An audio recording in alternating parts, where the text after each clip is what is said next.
மோந்தா புயல் தாக்கத்தால் ஆந்திராவில் பல்வேறு மாவட்டங்கள் கடுமையாக பாதிக்கப்பட்டுள்ளன. ஸ்ரீசைலத்தில் பெய்த கனமழையால் குடியிருப்பு பகுதிகளில் வெள்ள நீர் புகுந்துள்ளதால் மக்களின் இயல்பு வாழ்க்கை கடுமையாக பாதிக்கப்பட்டுள்ளது.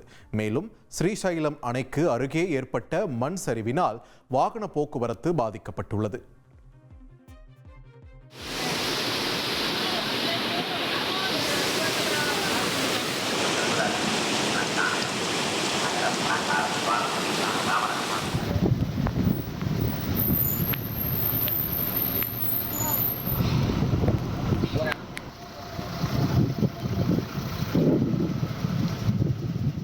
கன்னியாகுமரி மாவட்டம் புத்தேரியில் மின்கம்பம் மீது லாரி மோதி மின்கம்பம் சாலையில் கவிழ்ந்ததால் 2 மணி நேரம் போக்குவரத்து பாதிக்கப்பட்டது.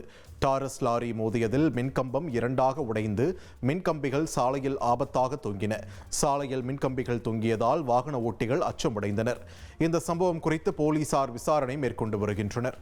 ஈரோடு மாவட்டம் கடம்பூர் மலைப்பகுதியில் உள்ள குன்றி ஊராட்சிக்கு 9 நாட்களுக்கு பிறகு மீண்டும் பேருந்துகள் இயக்கப்பட்டுள்ளன. கனமழை வெள்ளத்தால் சேதமடைந்திருந்த 3 தரைப்பாலங்களை மக்களே தற்காலிகமாக சீரமைத்த பிறகு பேருந்துகள் மீண்டும் இயக்கப்பட்டுள்ளன. இதனால் இங்குள்ள 15க்கும் மேற்பட்ட குக்கிராமங்களைச் சேர்ந்த மக்கள் நிம்மதியடைந்துள்ளனர். தென்காசி மாவட்டம் சங்கரன் கோவில் அருகே மக்காச்சோள பயிர்களுக்கு ட்ரோன் மூலம் மருந்து தெளிக்கும் பணியில் விவசாயிகள் ஈடுபட்டு வருகின்றனர். சங்கரன் கோவில் அருகே உள்ள மானாவாரி கரிசல் நிலங்களில் மக்காச்சோளம் பயிரிடப்பட்டுள்ளது. ட்ரோன் 10 லிட்டர் கொள்ளளவு கொண்டுள்ளதாகவும் ட்ரோன் மூலம் ஒரு முறை மருந்து தெளிக்க 600 ரூபாய் செலவாவதாகவும் விவசாயிகள் தெரிவித்துள்ளனர்.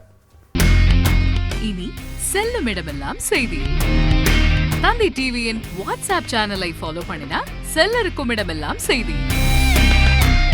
இதோ QR கோட் இப்பவே ஸ்கேன் பண்ணுங்க, ஃபாலோ பண்ணுங்க.